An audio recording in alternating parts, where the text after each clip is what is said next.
Salut les amis, c'est Kelly. Aujourd'hui, je vais vous expliquer, vous détailler, vous parler du petit bébé de Google. Qu'est-ce que c'est que ça? C'est la Google Home.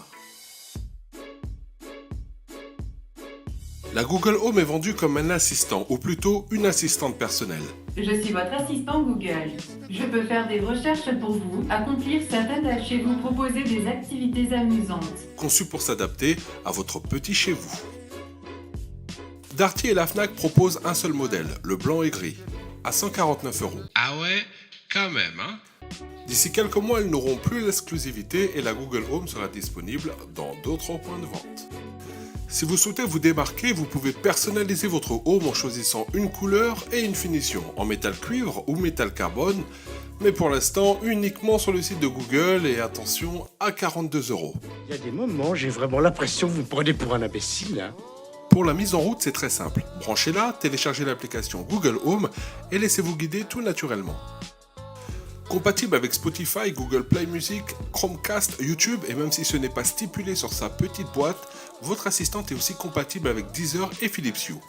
Ça fait maintenant quelques semaines que je l'utilise et je dois vous dire qu'elle peut vous faciliter la vie ou vous rendre un tout petit peu plus fainéant. Demandez-lui les infos. Voici les dernières actualités. Selon France Info, le flash aujourd'hui. La météo. Actuellement, à Paris, il fait 28 avec du soleil. Les prévisions pour cette nuit sont de 23 avec un ciel dégagé. La circulation.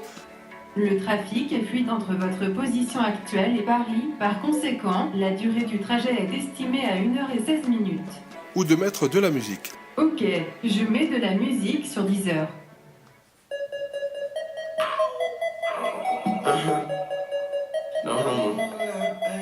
Ça évite de chercher la télécommande de la box dans le canapé ou de sortir son smartphone.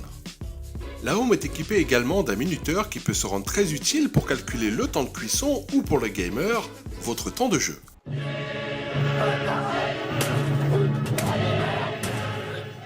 Elle émettra un petit son de ce style. Vous pouvez également vous en servir de réveil, mais si vous vous réveillez avec ça, c'est que vous ne dormez pas profondément. Côté audio, elle dispose de 3 haut-parleurs que je trouve assez standards, mais qui font le job. Comparé à certaines enceintes nomades, croyez-moi, elle se débrouille plutôt pas mal. Pour profiter pleinement de la partie audio, et je trouve ça vraiment dommage, il vous faudra un abonnement chez Deezer, Spotify ou Google Play Music. Chose faite, vous pourrez écouter votre musique sans utiliser ou décharger votre téléphone. Si vous lui demandez de mettre la musique sans préciser l'artiste ou le titre, elle ira piocher dans la playlist aléatoirement. Ou pour Deezer, en ce qui me concerne, elle vous lancera votre flow. Vous pouvez monter et descendre le volume avec votre voix, mais également manuellement, en touchant le haut de la Home et en faisant un cercle avec votre doigt dans un sens ou dans un autre. Et si comme moi, vous avez des enfants, Google Home comprend parfaitement bien les requêtes, simples bien sûr, d'un enfant de 3 ans. Ok Google, musique. Ok, je mets de la musique sur Deezer. Le Bluetooth a pris du retard sur la Google Home version française, mais la firme déploie actuellement cette fonctionnalité via une mise à jour à l'ensemble des utilisateurs. Pour les connaisseurs, on peut également ajouter des commandes vocales et des scénarios via IFTTT, mais je n'aborderai pas ce sujet dans cette vidéo. La distance de réception est plutôt bonne. La Google Home vous entend grâce au micro situé au-dessus. Ils réagissent plutôt bien, mais si vous souhaitez mettre la musique à 100%, il vous faudra crier pour vous faire entendre. Évidemment, plus vous aurez de murs ou d'obstacles entre vous, moins bien elle vous entendra. Un conseil, choisissez stratégiquement l'emplacement de votre Home. Côté vidéo, vous pourrez lui demander de mettre votre série préférée sur Netflix via la Google Cast, avancer, reculer l'épisode et comme pour la musique, baisser et monter le volume et tout ça sans les mains.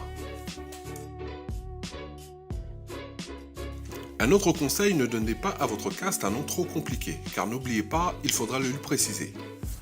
Ok Google, je voudrais regarder Norbit. Il faut également que je sache quel appareil utiliser. Veuillez répéter votre commande en indiquant le nom de l'appareil. Ok Google, je voudrais regarder Norbit sur Cast. Bien sûr, je mets Norbit depuis Netflix sur Cast.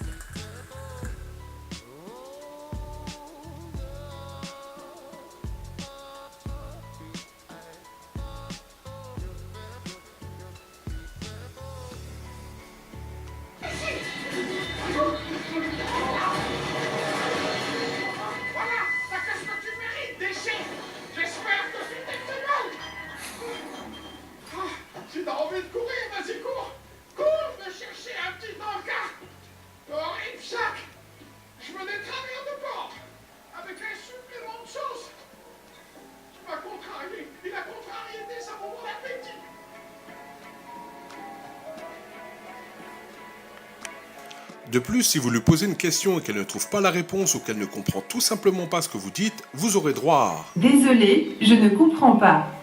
Mais aussi à... Je ne sais pas comment vous aider. Désolé. Et aussi... Ça, ce n'est pas dans mes cordes. Mais mon équipe m'aide à apprendre. Allez, une petite dernière. Pour être honnête, je ne sais pas comment vous aider. Et attention, la Home ne fait aucune distinction entre votre voix et une autre. Et oui, elle n'est pas multicompte. Donc si votre pote veut voir vos photos de vacances que vous avez stockées sur Google Photos, il pourra le lui demander à votre assistante. Dernière précision, il y a un bouton au dos de la Home pour couper le micro. Si vous souhaitez garder un peu d'intimité, mais ça c'est un autre débat. En conclusion... Mais vous me prenez pour un idiot, Josette? Non, c'est un bon produit, certes pas encore au point, mais prometteur. Pour rallier un maximum de personnes, geeks ou pas d'ailleurs, cette toute jeune assistante devra mûrir et rectifier quelques défauts de taille. Rassurez-vous, une mise à jour est prévue cet automne et je pense que certaines choses seront vues et corrigées. J'espère que ma toute première vidéo sur YouTube vous aura plu. Si c'est le cas, n'hésitez pas à lâcher un pouce bleu, à cliquer sur la cloche pour être averti dès la sortie d'une de mes vidéos et à vous abonner. Prenez soin de vous les amis, c'était Kelly pour KelTech. Ciao.